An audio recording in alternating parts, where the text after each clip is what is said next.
Hi friends, ఈరోజు మనం 2023లో వచ్చిన హోమ్ ఫర్ రెంట్ అనే థాయిలాండ్ హారర్ మూవీ ఎక్స్ప్లెనేషన్ చూద్దాం. ఈ మూవీలో నింగ్ అండ్ క్విన్ అనే దంపతులు తమ ఇంటిని రాట్రీ మరియు నక్ అనే తల్లి కూతుళ్ళకి రెంట్కి ఇస్తారు. అయితే రెంట్కి ఉన్న ఆ తల్లి కూతుళ్ళు క్షుద్ర పూజలు చేస్తూ ఆ ఇంట్లో మిస్టీరియస్ గా ఏదో చేస్తుంటారు. ట్విస్ట్ ఏంటంటే నింగ్ హస్బెండ్ క్విన్ కూడా వాళ్ళతో కలిసిపోయి సీక్రెట్ గా పూజలు చేస్తుంటాడు. అసలు ఆ తల్లి కూతుళ్ళెవరు, క్విన్ వాళ్ళతో ఎందుకు కలిశాడు, ఆ క్షుద్ర పూజలేంటి అన్నది తెలుసుకోవాలంటే ఈ వీడియో చూడాల్సిందే. ఫ్రెండ్స్, ఈ మూవీలో హారర్ తో పాటు చాలా ఇంట్రెస్టింగ్ ట్విస్టులు ఉన్నాయి. ఇక క్లైమాక్స్ లో వచ్చే ట్విస్ట్ అయితే మామూలుగా ఉండదు. స్క్రీన్ ప్లే కొంచెం కన్ఫ్యూజింగ్ గా ఉంటుంది కాబట్టి కేర్ఫుల్ గా వీడియోని ఫాలో అవ్వండి. ఫ్రెండ్స్, ఎప్పట్లానే మీకు చిన్న పజిల్. ఈ మూవీలో క్విన్ వాళ్ళకి ఇంగ్ అనే పాప కాకుండా మరొక పాప కూడా ఉంటుంది. ఆ పాప పేరేంటో వీడియో చూసి కామెంట్స్ లో చెప్పండి. అండ్ అలాగే ఈ మూవీ అండ్ నా ఎక్స్ప్లెనేషన్ ఎలా అనిపించిందో కామెంట్ చేయండి. నా పేరు ప్రశాంత్ కార్తిక్, మీరు చూస్తున్నారు cinema my world. Let's get started.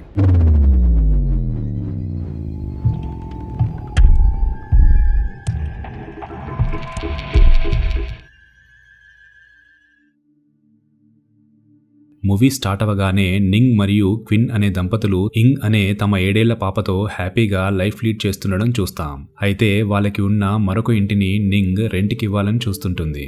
ఒకరోజు హౌస్ బ్రోకర్ అయిన టామ్ అనే అతను రాట్రీ అనే రిటైర్డ్ డాక్టర్ మరియు 40 ఏళ్ల ఆమె కూతురు నక్ అనే వాళ్ళని క్విన్ వాళ్ళ ఇంట్లోకి అద్దెకు తీసుకొస్తాడు. క్విన్ కి తమ ఇంటిని అద్దెకి ఇవ్వడం ఇష్టం లేకపోయినా సరేలే అనుకుని రాట్రీ వాళ్ళకి రెంట్కి ఇస్తాడు.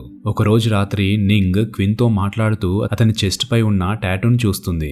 ఇదెప్పుడు వేయించుకున్నావు అని అడిగితే ఆఫీస్ వాళ్ళతో బయటికి వెళ్ళినప్పుడు వేయించుకున్నా అని క్విన్ అంటాడు. మరుసటి రోజు తమ సామాను ఏదో ఉంది అని కలెక్ట్ చేసుకోవడానికి నింగ్ రెంట్కి ఇచ్చిన తమ ఇంటికి వస్తుంది.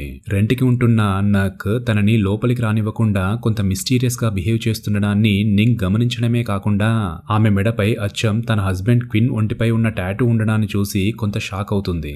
ఇంటి పక్కన ఉన్న ఓల్డ్ ఏజ్ ఆంటీ నింగ్ ని పిలిచి, మీ ఇంట్లో రెంట్కుంటున్న వాళ్ళు అస్సలు బయటికి రావడం లేదు, చూడు మీ ఇంటికి కాకి ఈగల్ని ఎలా కట్టారో, చూస్తుంటే వాళ్ళేదో క్షుద్ర పూజలు చేస్తున్నట్లు ఉంది.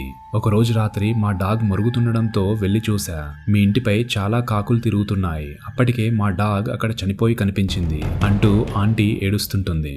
ఇదే విషయాన్ని నింగ్ క్విన్ కి చెప్పడానికి చూస్తే అతను పెద్దగా పట్టించుకోడు. ఆ రోజు రాత్రి నిద్రపోయాక సడన్ గా ఇంగ్ లేచి అక్కడ ఎవరో ఉన్నారు అంటుంది. అక్కడెవరూ లేరు, అద్దంలో నిన్ను నువ్వే చూసుకొని ఎవరో అనుకుంటున్నావు అని చెప్తూ నింగ్ పాపని పడుకోమంటుంది.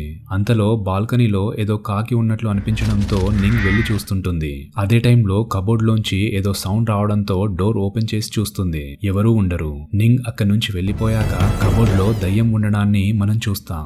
రెంట్కి ఉంటున్న రాట్రీ నక్ వాళ్ళు ఏవో మంత్రాలు చదువుతున్న వీడియోని ఆంటీ సీక్రెట్ గా తీసి నింగ్ కి పంపిస్తుంది. క్విన్ కి చెప్దాం అని వెళ్తే క్విన్ అక్కడ కనిపించడు. ఇంత రాత్రిపూట ఎటు వెళ్ళాడు అని నింగ్ వెతుకుతుంటే క్విన్ వస్తాడు. ఇప్పుడే మెలకువ వస్తే బయటికెళ్ళా అని అంటాడు. అయితే క్విన్ సీక్రెట్ గా ఏదో మిస్టీరియస్ రెడ్ బుక్ ని క్యారీ చేస్తుండడాన్ని నింగ్ చూసి ఎందుకలా తన హస్బెండ్ తన దగ్గర ఏదో దాచిపెడుతున్నాడు అని అనుకుంటుంది. కట్ చేస్తే నింగ్ ఆంటీ వాళ్ళ ఇంటికి వెళ్తుంది. కానీ గేట్ కి లాక్ వేసి ఉండడం చూసి ఎటు వెళ్ళుంటుంది అని చూస్తుండగా అక్కడికి నక్ వచ్చి ఆంటీ ఊళ్ళో ఉన్న తమ ఇంటికి వెళ్ళింది అని చెప్తుంది. తను ఒక్కతే ఉంటుంది, తనకి రిలేటివ్స్ కూడా ఎవరూ లేరు కదా అని నింగ్ అనుమానంగా అడుగుతుంటుంది. ఆంటీని వీళ్ళే ఏమన్నా చేశారా అన్న అనుమానం నింగ్ లో మొదలవుతుంది. ఇంటికి వచ్చి ఇంగ్ ఆడుకుంటున్న బొమ్మని చూసి ఎవరిచ్చారు అని నింగ్ అడుగుతుంది. నాన్న ఇచ్చాడు అని ఇంగ్ చెప్తుంది. అదే రోజు రాత్రి నిద్రపోతున్న నింగ్ తన పక్కన ఆ బొమ్మ ఉండడాన్ని చూసి భయపడుతుంది. పడుకునేటప్పుడు కూడా ఇంగ్ దీన్ని పక్కనే పెట్టుకుని పడుకుందా అనుకుంటూ దాని కబోర్డ్ లో పెడుతుంటుంది. అదే టైంలో హాల్లో పడుకున్న క్విన్ మొబైల్లో రింగ్ వినిపిస్తుండడంతో అనుమానంగా వెళ్లి చూస్తుంది. అతను హడావిడిగా రెడ్ కలర్ బుక్ ని తీసుకుని ఎటో వెళ్తుంటాడు. సరిగ్గా అదే టైంలో రూమ్ లో హ్యాంగర్ కి వేసి ఉన్న డ్రెస్ దానంతట అదే ఊగుతుండడం నింగ్ చూసి దగ్గరికి వెళ్లి చిరాగ్గా దాన్ని మడిచి కబోర్డ్ లో పెడుతుంది. దయ్యం బెడ్ పై పడుకున్న ఇంగ్ దగ్గరికి రావడాన్ని అద్దంలో నింగ్ చూస్తుంది. కానీ నిజానికి అక్కడ చూస్తే ఏ దయ్యం కనిపించదు. అద్దంలో మాత్రం దయ్యం కనిపిస్తుందని చూసి నింగ్ షాక్ అవుతుంది. అంతేకాకుండా అద్దంలో తనకి దగ్గరగా సడన్ గా డైన్ కనిపించడంతో దడుచుకుని లైట్ ఆన్ చేస్తుంది. అక్కడెవరూ ఉండరు. మరుసటి రోజు పొద్దున ఇంగ్ చెస్ట్ పై కూడా టాటూలా గీతలు గీసుండడాన్ని నింగ్ గమనిస్తుంటే క్విన్ ఏంటి అన్నట్లు కాస్త దూరం నుంచి చూస్తాడే కానీ ఏం పట్టించుకోకుండా వెళ్ళిపోతాడు. అసలు క్విన్ ఏంటి ఇలా మిస్టీరియస్ గా బిహేవ్ చేస్తున్నాడు అని నింగ్ ఫీల్ అవుతుంటుంది. సరిగ్గా రాత్రి 3:45 ఏదో జరుగుతుంది అని నింగ్ ఆ రోజు రాత్రి వెయిట్ చేస్తూ నిద్రపోకుండా కూర్చుంటుంది. అనుకున్నట్లే 3:45కి హాల్లో ఉన్న క్విన్ మొబైల్లో అలారం మోగుతుంది. రెడ్ కలర్ బుక్ తీసుకుని క్విన్ లిఫ్ట్ లో వెళ్తుండడాన్ని నింగ్ చూసి సీక్రెట్ గా వెనకాలే ఫాలో అవుతూ వెళ్తుంది. బిల్డింగ్ టాప్ ఫ్లోర్ లో మిస్టీరియస్ గా కాకులు తిరుగుతూ కనిపిస్తాయి. ఒక దగ్గర క్విన్ కూర్చొని ఏవో మంత్రాలు చదువుతూ అటూ ఇటూ ఊగుతుంటాడు. అతని పక్కన కాకులన్నీ వాలి ఉంటాయి. నింగ్ ఫోన్లో వీడియో తీద్దాం అని చూస్తుంటే కెమెరాకి అడ్డుగా దయ్యం వస్తుంది. బయట మాత్రం ఎవరూ ఉండరు. ఆమె ఎదురుగా దయ్యం పాప ఉండడం మనం చూస్తాం. అంతలో కాకులన్నీ వచ్చి నింగ్ ని అటాక్ చేస్తుండడంతో తిరిగి తన ఫ్లాట్ లోకి పరుగు తీస్తుంది. బెడ్ పై పడుకున్న నింగ్ దగ్గరికి క్విన్ వచ్చి చెక్ చేస్తాడు. కానీ నింగ్ రెస్పాండ్ అవ్వకుండా అలానే భయంతో ఉంటుంది. క్విన్ వెళ్ళిపోతాడు. మరుసటి రోజు నింగ్ క్విన్ సీక్రెట్ గా దాచిపెట్టుకుంటున్న రెడ్ బుక్ ని తీసి చూస్తే ఆశ్చర్యం, అందులో పేజీలన్నీ బ్లాంక్ గా ఉంటాయి. క్విన్ కబోర్డ్ లో అనుకోకుండా చూస్తే ఏవో క్షుద్ర పూజకి సంబంధించిన వస్తువులు కనిపిస్తాయి. కట్ చేస్తే స్కూల్లో ఉన్న ఇంగ్ దగ్గరికి నింగ్ వెళ్తుంది. అక్కడ ఇంగ్ తో తమ ఇంట్లో రెంట్కి ఉంటున్న రాట్రీ ఉండడాన్ని దూరం నుంచి చూసి పరిగెత్తుకుంటూ వెళ్తుంది. తీరా చూస్తే అక్కడ రాట్రీ కనిపించదు. నీతో ఉన్న రాట్రీ బామ్మ ఏది అని నింగ్ అడిగితే నాతో ఎవరూ లేరు అని ఇంగ్ చెప్తుంటుంది. అనుమానంగా ఇంగ్ మెడపై చెక్ చేస్తుంది. అంతే, టాటూలా ఉండడాన్ని చూసి ఎవరు ఇలా చేశారు అని నింగ్ అరుస్తుంటుంది. స్కూల్లో జనాలందరూ ఏం జరుగుతుంది అన్నట్లు చూస్తుండడంతో ఇంగ్ ని తీసుకుని నింగ్ ఇంటికి వస్తుంది. వెంటనే సామాన్లు సర్దుకొని అక్కడి నుంచి పారిపోవాలని చూస్తుంటే క్విన్ వచ్చి వెళ్ళొద్దు అని ఆపుతుంటాడు. అసలేం జరుగుతుంది, మీరంతా కలిసి ఏం చేస్తున్నారు అని నింగ్ అడిగితే అతను ఏం చెప్పడు. సరే అయితే అంటూ ఇంగ్ ని తీసుకుని నింగ్ వెళ్తుంటుంది. ఇంగ్ ని మాత్రం తీసుకెళ్లొద్దు అని క్విన్ అంటూ అడ్డు వచ్చిన నింగ్ ని కొట్టి ఆపాలని చూస్తాడు. కానీ వాళ్ళ గొడవని ఆపాలన్నట్లు అక్కడ ఉన్న వాళ్ళు క్విన్ ని పట్టుకోవడంతో నింగ్ ఇంగ్ ని తీసుకుని కార్లో వెళ్ళిపోతుంది. కట్ చేస్తే నింగ్ అండ్ ఇంగ్ హోటల్లో రూమ్ తీసుకుని ఉంటారు. నేను నాన్న దగ్గరికే వెళ్తా అని ఇంగ్ అంటుండడంతో ఎందుకు, నాన్న నీకేం చెప్పాడు, ఎందుకు వెళ్ళాలనుకుంటున్నావు అని నింగ్ అడుగుతుంటుంది. కానీ ఇంగ్ ఏం చెప్పదు. రెంట్కి వచ్చిన రాట్రీ నక్ వాళ్ళు వాళ్ళ ఐడీస్ ని ఎలా ఫేక్ గా మార్చుకుని వచ్చారో నింగ్ తనకు తెలిసిన ఫ్రెండ్ దగ్గర తెలుసుకుంటుంది. తిరిగి హోటల్ కి వచ్చి చూస్తే అక్కడ ఇంగ్ కనిపించదు. మేనేజ్మెంట్ ని అడిగితే వాళ్ళ నాన్న వచ్చి తీసుకెళ్లాడు అని చెప్తారు. నింగ్ కంగారుగా వెంటనే తిరిగి ఇంటికి వస్తుంది. ఇంట్లో ఎవరూ ఉండరు. బెడ్ కి రక్తం ఉండడాన్ని చూసి పరుపు లేపి చూస్తుంది.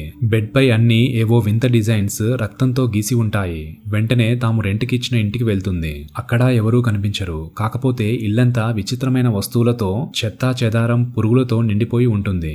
హౌస్ బ్రోకర్ టామ్ కి కాల్ చేస్తే నిన్ననే రాట్రీ వాళ్ళు ఇల్లు ఖాళీ చేసి వెళ్లారు అని అంటాడు. కట్ చేస్తే బ్రోకర్ టామ్ తో కలిసి నింగ్ తన కూతుర్ని వెతుకుతూ ఉంటుంది. అలా కార్లో వెళ్తుంటే టామ్ చేయిపై కూడా అదే మిస్టీరియస్ టాటూ ఉండడాన్ని చూసి వామిటింగ్ వస్తున్నట్లు కార్ ఆపమంటుంది. టామ్ కార్ ఆపగానే వామిటింగ్ చేసుకున్నట్లు యాక్ట్ చేస్తూ టామ్ ని దూరంగా నెట్టేసి కార్ ఎక్కి డోర్ లాక్ చేసుకుంటుంది. ఏంటి అలా ఎందుకు చేస్తున్నావు అని టామ్ అడిగితే నువ్వు కూడా వాళ్ళ గ్యాంగ్ లోని వాడివే, నీ చేయిపై టాటూ ఉంది అని అంటుంది. ఏం టాటూ అంటూ షర్ట్ ని పైకి లేపి పూర్తిగా టాటూ డిజైన్ ని టామ్ చూపిస్తాడు. అది వేరే టాటూలా ఉంటుంది. తానే అనవసరంగా తొందరపడి అనుమానించానా అనుకుని డోర్ ఓపెన్ చేద్దాం అని నింగ్ అనుకుంటుంది. కానీ అదే టైంలో లక్కీగా కార్లో రెడ్ కలర్ బుక్ ఉండడాన్ని చూసి ఖచ్చితంగా టామ్ వాళ్ళ గ్రూప్ కి చెందిన వాడే అని నింగ్ తెలుసుకుంటుంది. రాయితో కార్ విండోని పగలగొట్టి టామ్ నింగ్ ని పట్టుకోవడానికి వస్తాడు.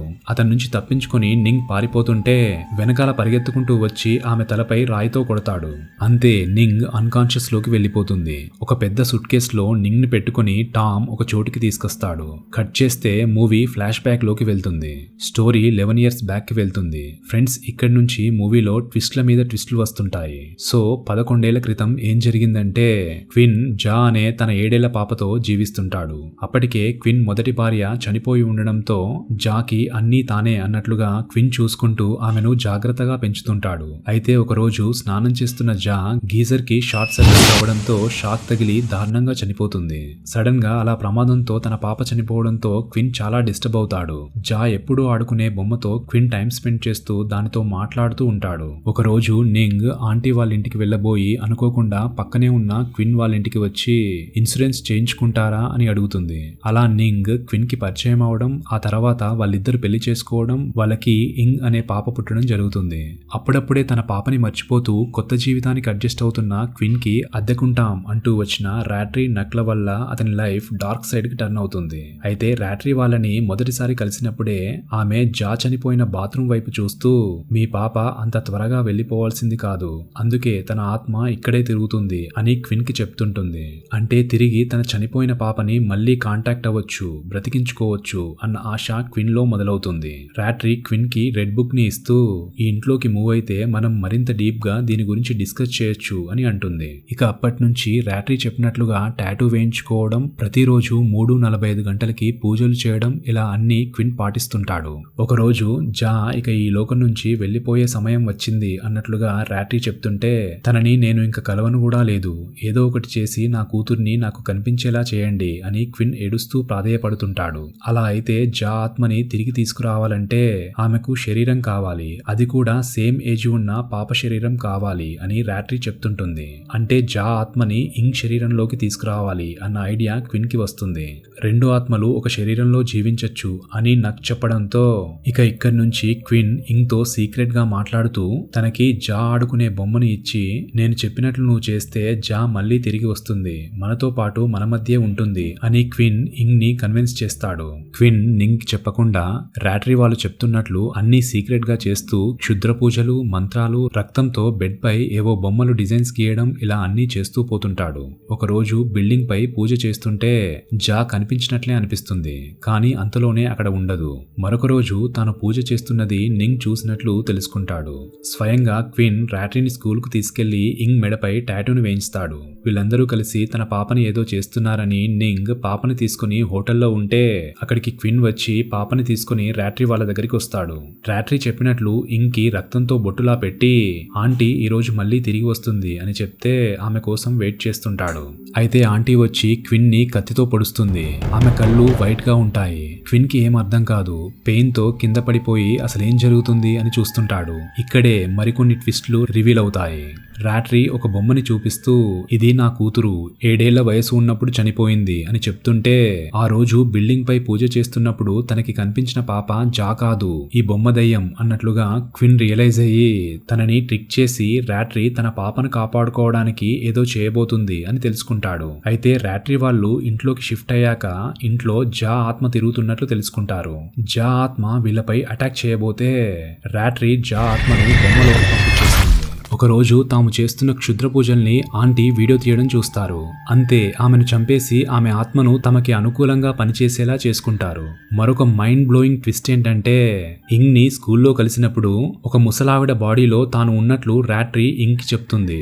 అంటే ఆ ముసలావిడ బాడీలో రాట్రీ అనే యువతి కొన్ని సంవత్సరాలుగా జీవిస్తున్నట్లు మనకి అర్థమవుతుంది. 50 సంవత్సరాల క్రితం క్షుద్ర పూజలు చేసి చనిపోయిన రాట్రీని ఒక ముసలావిడ బాడీలోకి వెళ్లేలా చేసినట్లు తెలుస్తుంది.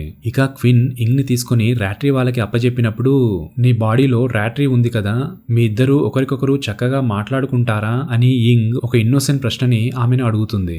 అందుకు రాట్రీ అంటుంది, ఈ ముసలావిడ ఎప్పుడో చనిపోయింది, ఇప్పుడు బాడీలో నేనొక్కదాన్నే ఉన్నా, ఆమె చనిపోయాకే ఈ శరీరంలోకి నేను వచ్చా అని చెప్తుంది. అంటే ఇప్పుడు తనని చంపేసి తన బాడీలోకి వేరే ఆత్మని ప్రవేశింపజేస్తారని ఇంగ్ కి మొత్తం అర్థమైపోతుంది. వెంటనే అక్కడి నుంచి పరిగెత్తుతూ గాయపడి ఉన్న క్విన్ దగ్గరికి వచ్చి అరుస్తుంటుంది. కానీ తిరిగి రాట్రీ నక్వాలు వచ్చి ఇంగ్ ని తీసుకెళ్లి పూజ స్టార్ట్ చేస్తారు. మరోవైపు సూట్ కేసులో బంధింపబడి ఉన్న మన హీరోయిన్ నింగ్ టామ్ నుంచి తప్పించుకుని ఒక దశలో అతన్ని అటాక్ చేసి రాట్రీ వాళ్ళున్న చోటుకి బయలుదేరుతుంది. గాయపడి ఉన్న క్విన్ స్టేర్ కేస్ ఎక్కి ఇంగ్ ని కాపాడాలని చూస్తాడు. కానీ నక్ అతన్ని బలవంతంగా ఆపుతూ దూరంగా నెట్టేస్తుంది. కట్ చేస్తే నింగ్ ఇంటి వద్దకు వచ్చేస్తుంది. ఇంటిపై ఫుల్ గా కాకులు తిరుగుతుంటాయి. ఆ బొమ్మలో ఉన్న రాట్రీ వాళ్ళ పాప ఆత్మని ఇంగ్ లోపలికి ప్రవేశపెట్టేందుకు రాట్రీ పూజలు చేస్తుంటుంది. నింగ్ కబోర్డ్ లోంచి కొన్ని ఎక్స్ప్లోజివ్స్ ని తీసుకుని ఓవెన్ లో పెట్టి ఆన్ చేస్తుంది. కాసేపటికి అది పేలిపోతుంది. నక్ వచ్చి మంటలు ఆర్పుతుంటుంది. ఇదే అదునుగా నింగ్ పైకి వచ్చి ఇంకి ఉన్న కట్లు విప్పుతుంది. రాట్రీ పూజలో మునిగి తేలుతుంటుంది. సుత్తితో రాట్రీపై అటాక్ చేయడానికి నింగ్ చూస్తుంటుంది. కానీ తనకి కనిపించని డార్క్ ఫోర్సెస్ తనని ఆపుతుంటాయి. ఒక దశలో పైకి లేపి పడేస్తాయి. అయినా తిరిగి లేసి బొమ్మని సుత్తితో కొడుతుంటే అందులోంచి దయ్యం బయటకు వచ్చి నింగ్ మీదని గట్టిగా పట్టుకుంటుంది. నింగ్ ఎలాగో అలాగా సుత్తితో ఆ బొమ్మని పగలగొడుతుంది. కొట్టడంతో దయ్యం మాయమవుతుంది. రాట్రీ నుంచి నక్ నుంచి తప్పించుకుని పాపను తీసుకుని వెళ్లిపోతుంటే నీ పాప ఎప్పుడో చనిపోయింది, ఆ బాడీలో ఉన్నది నీ పాప ఆత్మ కాదు అని రాట్రీ చెప్తుంటుంది. సరిగ్గా ఇదే టైంలో పైనుంచి రూఫ్ కూలిపోయి వీళ్ళందరిపై పడుతుంది. గాయాలతో పడి ఉన్న రాట్రీని నక్ ని ఇంగ్ లేచి చంపేస్తుంది. రక్తం ఎక్కువగా పోవడంతో క్విన్ కూడా చనిపోతాడు. పోలీసులు వచ్చి గాయాలతో పడి ఉన్న నింగ్ ని హాస్పిటల్ కి షిఫ్ట్ చేస్తారు. బెడ్ పై ఉన్న ఇంగ్ తో మాట్లాడడానికి నింగ్ వస్తుంది. ఆ పాప నింగ్ ని అమ్మ అనకుండా ఆంటీ అంటుంది. నింగ్ కి ఏం అర్థం కాదు. షాకింగ్ గా చూస్తూ ఇంగ్ ఎక్కడా అని అడుగుతుంది. ఆ పాప ఏడుస్తూ ఏమో తెలియదు, నేను లేచేసరికే ఇంగ్ బాడీలో ఉన్నా అంటుంది. అంటే ఇంగ్ చనిపోయాక రాట్రీ ఆ బాడీలోకి బొమ్మలో ఉన్న తన కూతురి ఆత్మని ప్రవేశపెట్టాలని చూస్తుంది. కానీ అదే టైంలో నింగ్ ఆ బొమ్మని నాశనం చేయడం అండ్ పైకప్పు ఊడిపోయి జా ఆత్మ ఇంగ్ బాడీలోకి ప్రవేశించడం జరిగిపోయిందని మనం అర్థం చేసుకోవచ్చు. ఇంగ్ అలా చనిపోవడంతో నింగ్ మరియు ఇంగ్ బాడీలో ఉన్న జా ఏడుస్తుంటారు. పాపం జా అయితే బాగా ఏడుస్తూ నన్ను క్షమించు అంటుంటుంది. నింగ్ జాని దగ్గరికి తీసుకుంటుంది. కొన్ని రోజులు గడుస్తాయి. నింగ్ ఇప్పుడు తన అమ్మతో పాటు జీవిస్తుంటుంది. సైకిల్ పై జాని స్కూల్ కి తీసుకెళ్తుంటే జా మెల్లిమెల్లిగా నింగ్ కి క్లోజ్ అవుతూ కొత్త లైఫ్ కి అలవాటు పడుతుండగా బ్లాక్ ఫ్రేమ్ పడుతుంది.